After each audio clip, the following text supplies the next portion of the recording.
Tiene en primer lugar la palabra la portavoz del Grupo Parlamentario de Izquierda Unida, señora Doblas.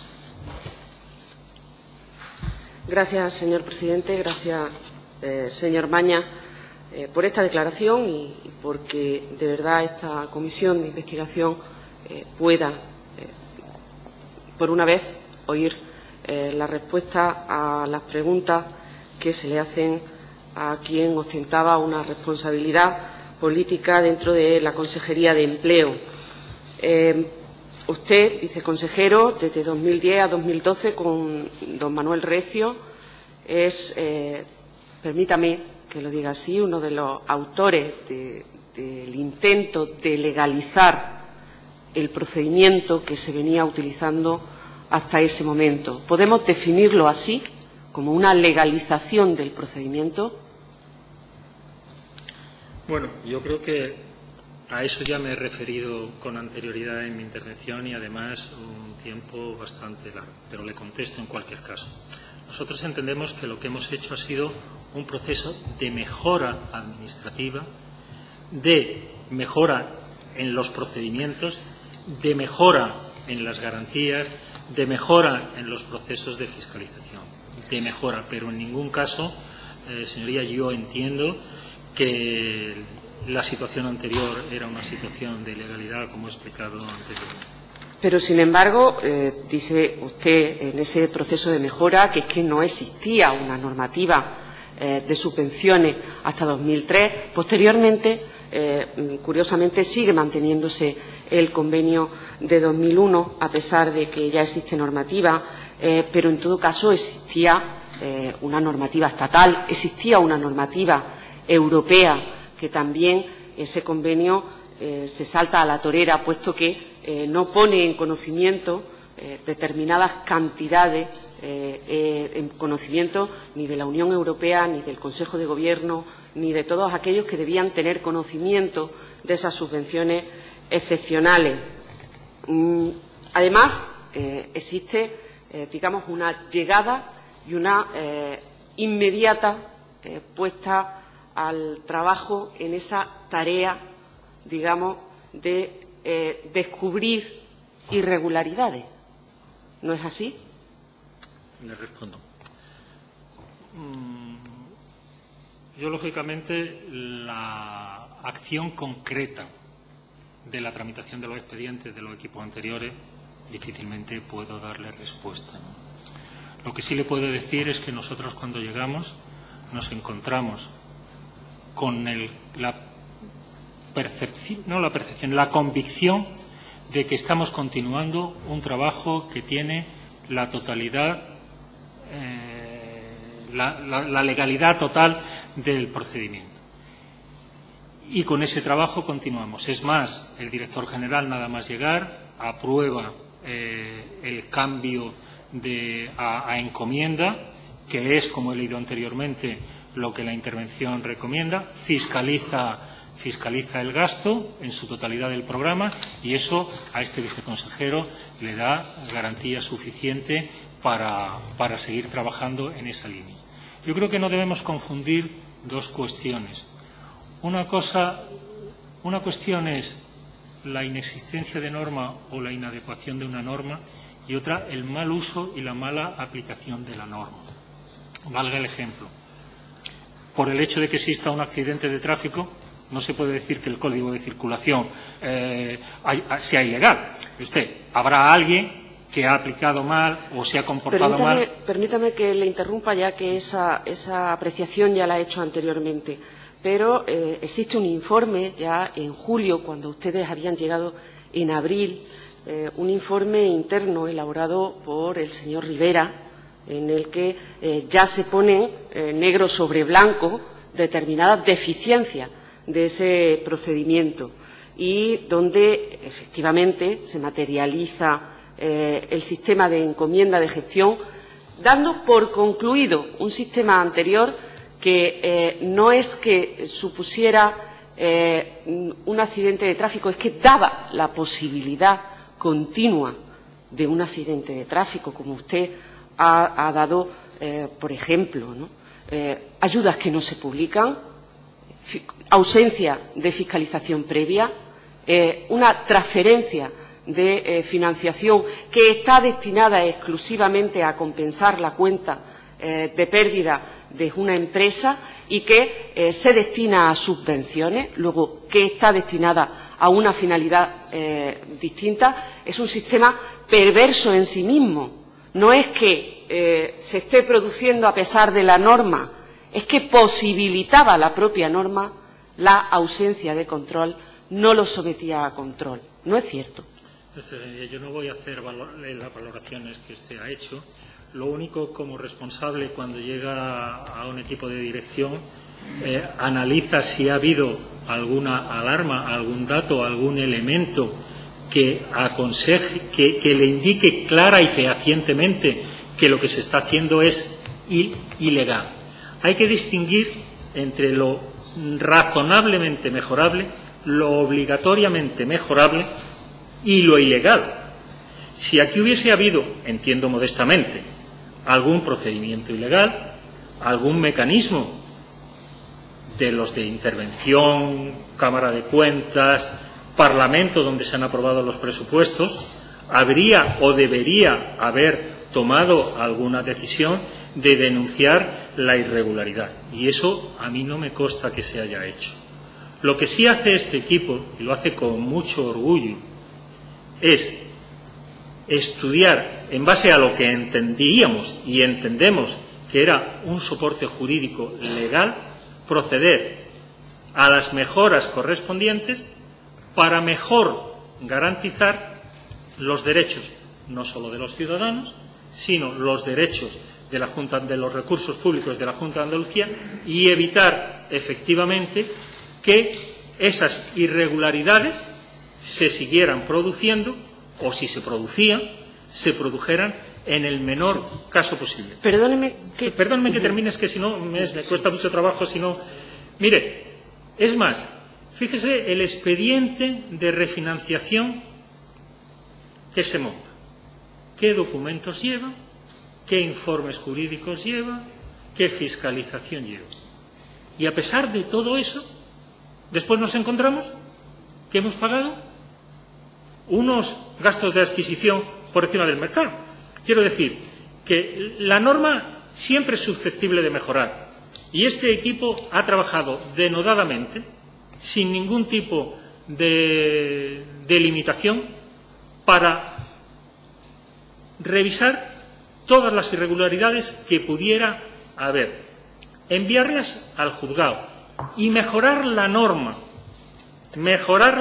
para evitar que esas irregularidades se pudieran seguir produciendo, o hubiera más dificultades para que se produjesen, o fuese mucho más fácil detectarlas. Sí, es decir, valga el símil, lo único que ha hecho este equipo, modestamente entendemos, es redactar un nuevo código de circulación que sea más seguro para todos los viandantes. Usted ha introducido un símil y yo le quiero introducir otro. Es decir, cuando se establecen normas antidoping, no solamente estamos regulando que no se tomen drogas que permitan un avance en el rendimiento, estamos evitando también que se tomen drogas que oculten esas drogas. Totalmente de acuerdo. Entonces, en este caso era muy fácil mejorar la norma porque es que no existía.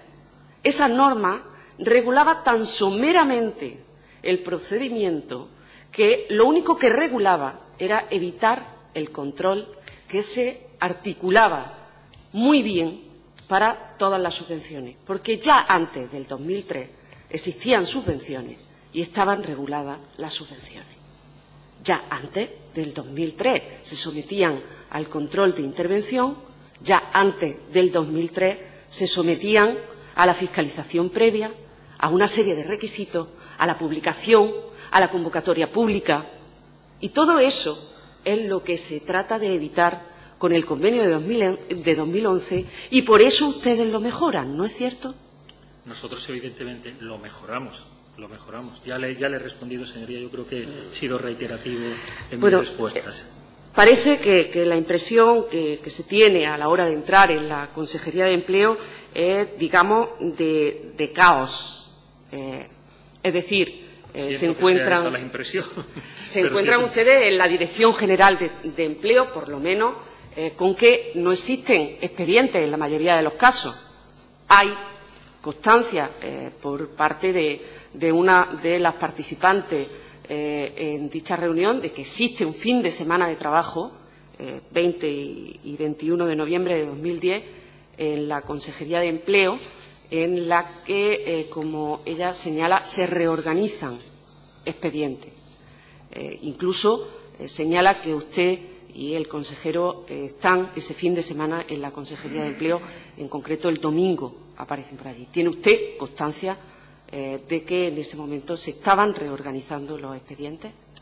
No, señoría, efectivamente, el consejero me llama el sábado por la tarde, a la vista de las informaciones que habían aparecido el sábado, creo que era 18, como consecuencia de las informaciones que habían aparecido en prensa, y me dice que es importante que coordinemos qué se va a hacer ante esta primera e importantísima señal de alarma de lo que podía estar ocurriendo en la tramitación de lo que podía haber ocurrido, porque hablo en pasado, son decisiones, de lo que podía haber ocurrido en la tramitación de los expedientes de regulación. Efectivamente, yo voy el domingo y charlo con él, y lo que en esa reunión se pretende es averiguar de alguna manera qué cuestiones tenemos que poner en funcionamiento y en marcha para tratar de averiguar lo más rápidamente posible qué es y qué ha podido ocurrir. Para tomar una decisión de esa índole, una mínima información y conocimiento de lo que hay parecía una medida cuando menos prudente y razonable. Y eso es lo único que hacemos el consejero y yo ese domingo hasta el mediodía, creo que fue. Se nos explica cómo están, qué documentación, qué datos hay en alguno de esos expedientes, y a partir de ahí es cuando este viceconsejero dicta inmediatamente las órdenes de revisión de los distintos expedientes que he comentado anteriormente. Pero lo cierto es que en esa reunión había más personas. Estaba el director general de Trabajo, ¿no es cierto? Y estaban allí la señora doña María José Rofa y la señora Sayago, que no asistieron a la reunión, pero estaban allí trabajando. A la señora Sayago sí la vi, a la señora Rofa no recuerdo haberla visto. ¿Se da la orden de que no se deje rastro? En absoluto, señoría. Eso es radicalmente falso. A lo que yo conozco y sé. Mis conversaciones con el consejero, en ningún caso se habla de eso.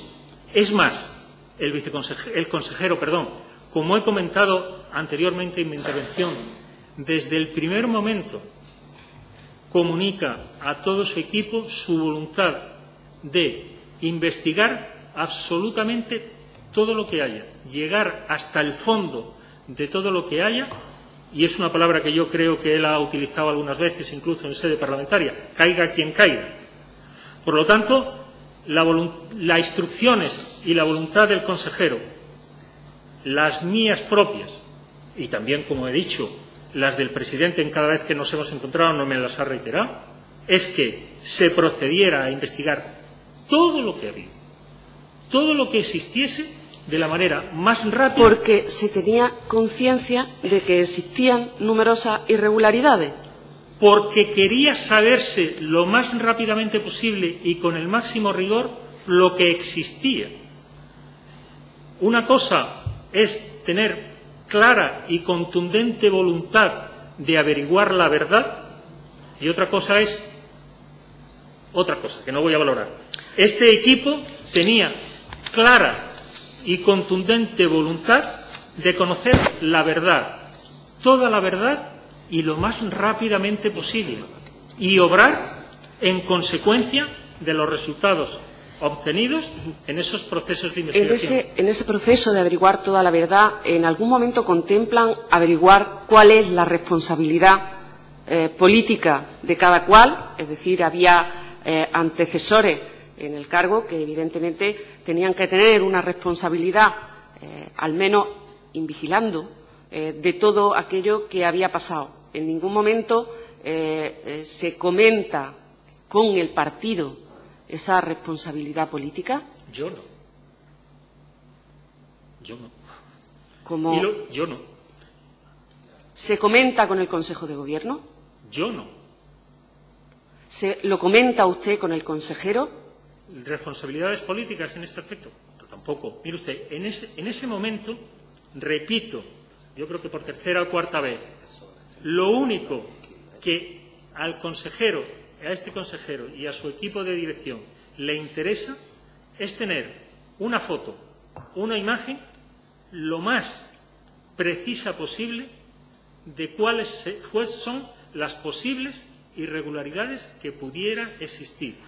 Y a partir de ahí tomar las decisiones administrativas que correspondían. Y para tomar las decisiones administrativas, ¿no es también imprescindible saber cómo se ha llegado a esa situación? Es decir, investigan ustedes a los intrusos, pero no investigan por qué precisamente esos intrusos se introducen en determinadas empresas, por qué afectan especialmente a determinadas zonas de Andalucía, por qué han encontrado un camino para llegar ahí de un modo claramente ilícito. En ningún momento se plantean el que la existencia de intrusos viene porque precisamente alguien ha podido introducirla. ¿No se plantean qué responsabilidad tiene el señor Guerrero en esto? ¿No lo reprueban? Vamos a ver, señoría. Yo creo que eso también lo he dejado claro en mi intervención, pero se lo vuelvo a aclarar. No hay ningún tipo de problema. La Junta de Andalucía, el director general, el día 17 de noviembre creo que es cuando se hace el primer comisión de investigación de Mercasevilla. Y el día 18, ya lo he comentado, el director general pone en manos de la justicia esa situación. Después nosotros continuamos con otro tipo de resoluciones de expedientes de investigación y sobre, creo que era el 20 y tantos, no me acuerdo ya las fechas, lo ponemos en conocimiento de la justicia todo lo que hemos actuado. Yo creo que los poderes del Estado deben de cumplir cada cual su papel adecuadamente y no sustituir unos a otros. Por lo menos esa es mi opinión personal. La Administración tiene que mejorar, investigar, los procedimientos administrativos que son de su competencia y poner en conocimiento de la justicia aquellas actuaciones que pudieran ser constitutivas de delito. Eso es lo que a mí me enseñaron. Y, por lo tanto, la Administración hace su trabajo desde el punto de vista administrativo y notifica a la justicia aquellas cuestiones que ha ido encontrando y que sean constitutivos de delito. Yo, sinceramente, honestamente, creo que eso es lo que había que hacer y eso fue lo que honrada y transparentemente hicimos. ¿Que puede haber otros criterios? Señoría, pues probablemente los haya. El que nosotros aplicamos fue ese, que creemos que es un criterio muy razonable y ajustado a derecho, teniendo en cuenta la división de poderes en una sociedad democrática. Pero, curiosamente, su director general, el señor Rivera, de hecho, continúa con actuaciones irregulares del señor Guerrero, según dice el auto del juzgado de instrucción número 6 que lo imputa, y señala que acuerda pues seguir pagando la deuda de varias pólizas que estaban siendo investigadas, a pesar de que el propio Rivera reconoce que el consejero le dio instrucciones de no dar ninguna ayuda sin su consentimiento. ¿Eso es así? ¿Usted dio ayuda? Yo lo he dejado claro también al principio de mi intervención. Este viceconsejero, ni ningún viceconsejero de la Junta de Andalucía, tiene ninguna capacidad para conceder ningún tipo de ayudas. No tiene ningún tipo de programa presupuestario a su cargo. Usted me va a permitir otro ejemplo. A mí los ejemplos, perdone, pero es que me gustan.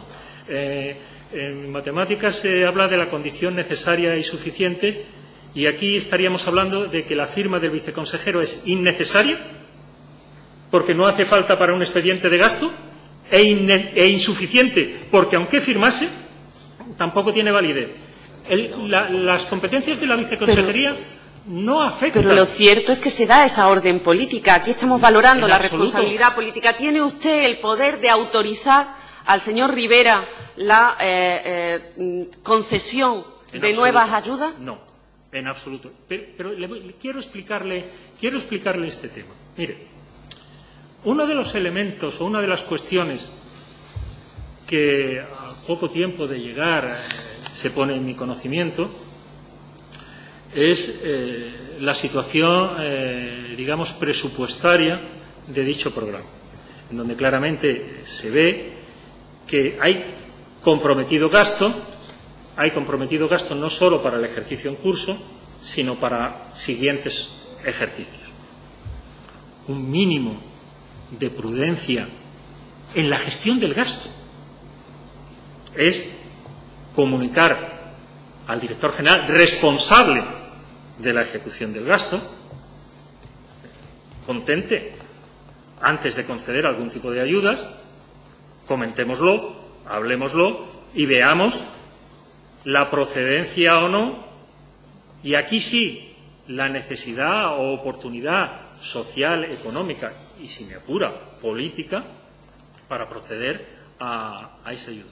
Pero en ningún caso es otro la razón y el motivo por la que este viceconsejero aconseja al director general que antes de conceder cualquier tipo de ayuda sociolaboral, coméntese. Disculpe, señora Doblas, ha superado el tiempo, le ruego vaya concluyendo. Concluyo, pero claro, es que ese sería el modo lógico y habitual de proceder. Es que Sin embargo, eso fue lo que este viceconsejero indicó a su director general, no en ejercicio, que no lo tengo ni lo he tenido, de capacidad de contraer gasto ni de mandar gasto, sino en el ejercicio de coordinación y en el ejercicio de mejor funcionamiento de los servicios generales de la consejería. Tenga en cuenta que después, si no, hay que hablar con otras consejerías para decir, oiga, por favor. Porque lo lógico es que todas las ayudas se traten en un consejo de dirección de la consejería, ¿no? No estoy de acuerdo con eso, señoría. No hay por qué. No hay por qué. Cada órgano directivo es responsable de su programa presupuestario. Decide dentro de su responsabilidad y, por lo tanto, dentro de su mejor saber y entender, cómo aplica o no aplica ese dinero. Otra cuestión distinta es que uno lo haga mejor, otro lo hagan peor, y alguno hasta incluso puede hacerlo muy mal. Bien, pues el que lo haga bien, bien, el que lo haga regular, regular, y el que lo haga mal, mal. El consejero de Empleo lo ha repetido en múltiples ocasiones. Caiga quien caiga. Claro, caiga quien caiga, luego habría que determinar quién iba a caer. Señoría, yo creo que a eso corresponde a la justicia, como le he comentado anteriormente. La Administración administra y la justicia imparte justicia. Permítame, ¿no es cierto que para que las cosas se hagan muy bien hay que tener mecanismos de control? Por supuesto. ¿Considera usted que existían esos mecanismos de control? Vamos a ver, los mecanismos de control existían y, si quiere que le diga, eran mejorables. Eran mejorables. Si eso no lo voy a negar nunca, es evidente. Si eran mejorables y tan eran mejorables que nos dedicamos a trabajar de manera importante en darle una mejora, no pequeña, sino una mejora sustancial al procedimiento y sustancial al programa, elaborando una orden, que fue un trabajo muy complicado y que se hizo en un periodo de tiempo, la verdad, muy rápido.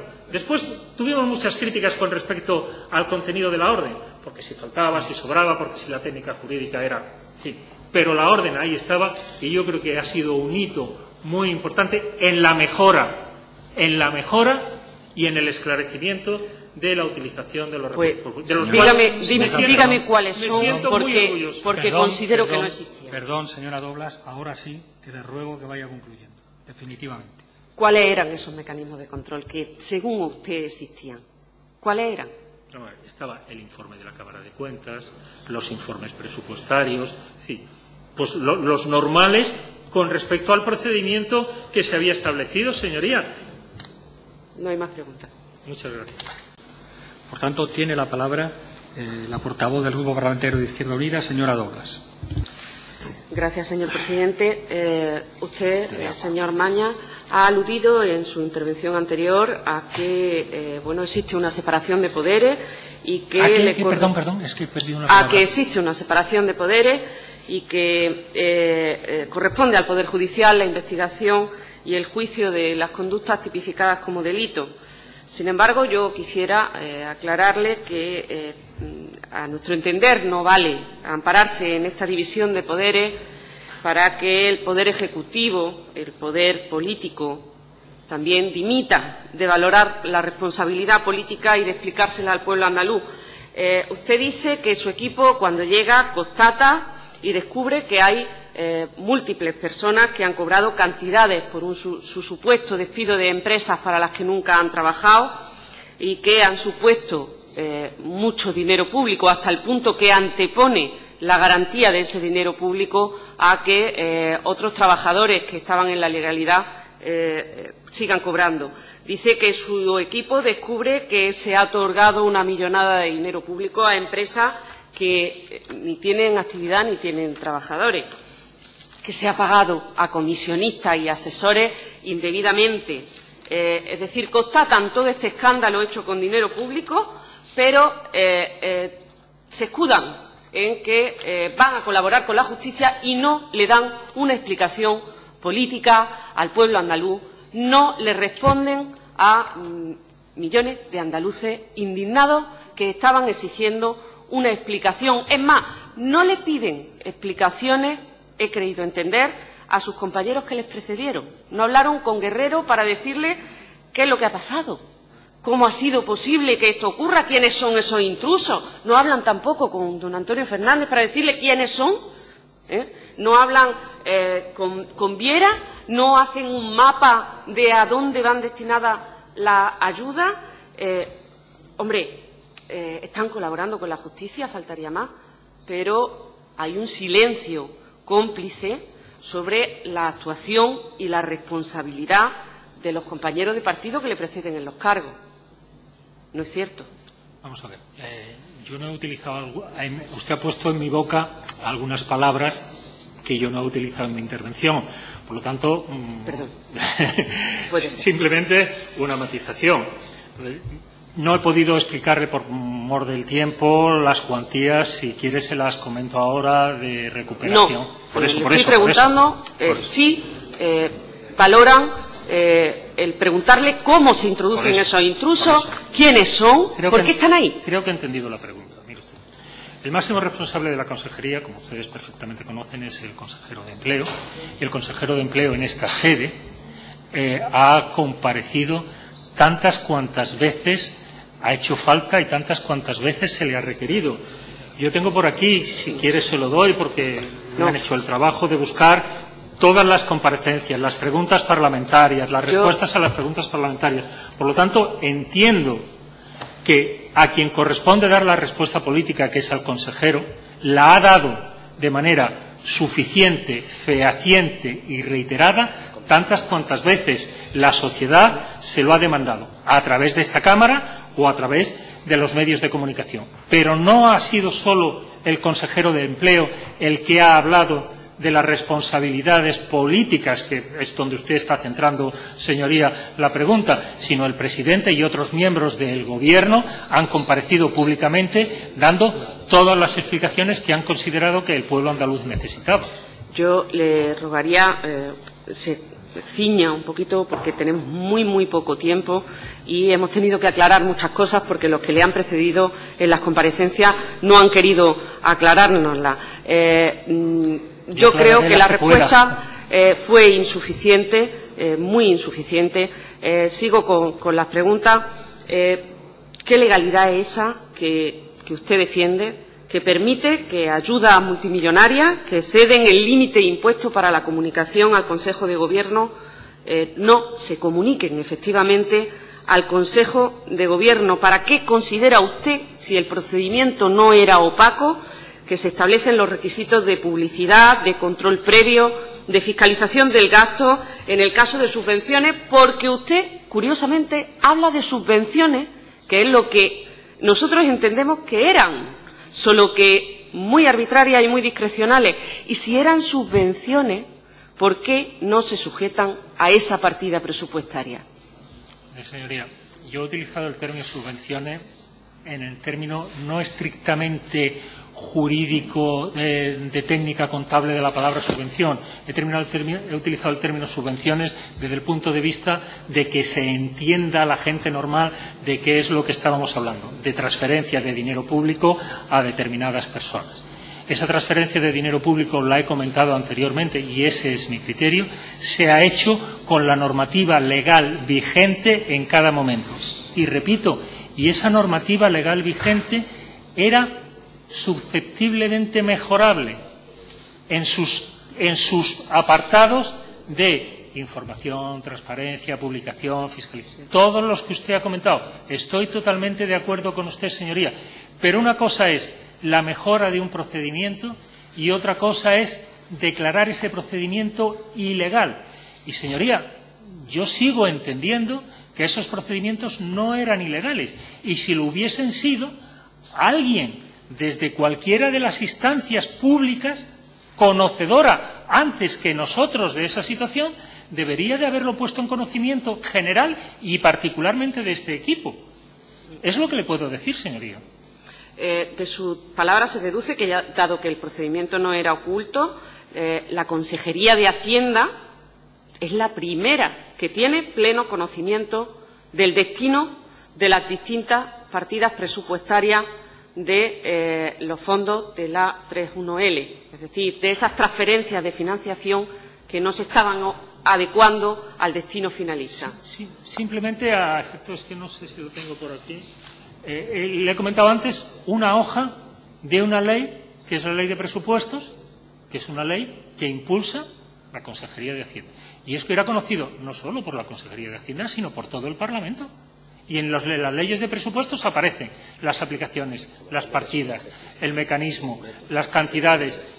Yo creo que se lo he explicado de manera pormenorizada. Si quiere alguna información más, yo con posterioridad y por no consumir más tiempo se la puedo aportar. Pero está claro que si aparece una transferencia de financiación que va destinada a una finalidad distinta de lo que serían ayudas, esa ejecución del presupuesto tiene que estar descubierta por Hacienda en primer lugar y puesta en conocimiento de quien corresponda. Porque también es cierto que, a pesar de todos los controles, la intervención no puede estar al tanto de todas y cada una de las ejecuciones ocultas en distintas partidas presupuestarias a aquellas que le corresponden.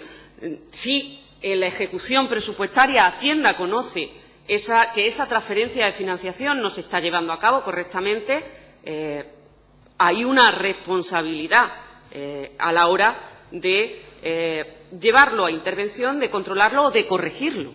Mire usted, de los informes de intervención, la intervención expresó una opinión sobre el procedimiento en reiteradas ocasiones, pero en ningún caso puso en marcha ni discrepancia, ni informe de actuación, ni reparo.